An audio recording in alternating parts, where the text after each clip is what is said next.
दिल्ली में बीएसएफ का जो विमान हादसे का शिकार हुआ उसका कॉकपिट वॉइस रिकॉर्डर मिल चुका है। उसकी जांच की जा रही है। बीएसएफ के डीजी का इस विमान हादसे पर क्या कुछ कहना है, अब ये सुनिए।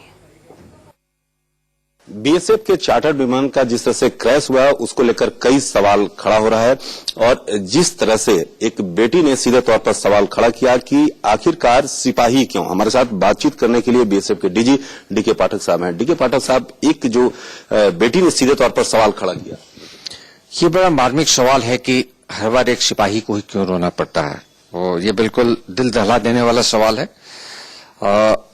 लेकिन सिपाही कौन है? हम सभी सिपाही हैं, चाहे वो ऑफिसर हो, चाहे वो जवान हो, चाहे वो सब इंस्पेक्टर हो, चाहे वो इंस्पेक्टर हो, जो भी हो, हम सभी एक सैनिक हैं।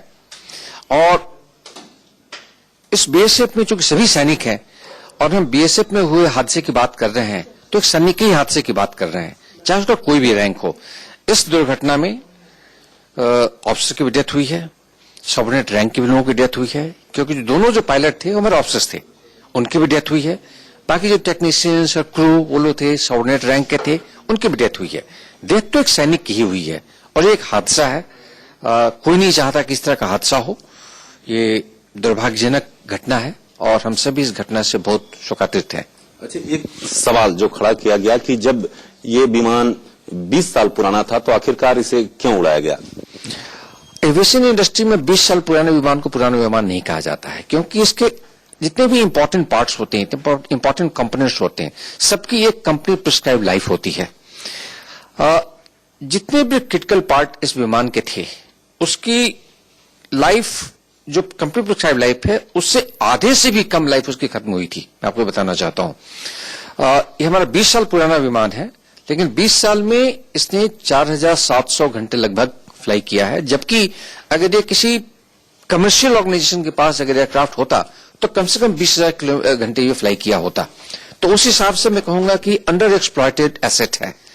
लेकिन हम लोग इसकी इतनी अच्छी हिफाजत रखते थे, इतनी अच्छी मेंटेनेंस होती थी कि ये विमान जब भी फ्लाई करता था अच्छी तरह से फ्लाई करता था।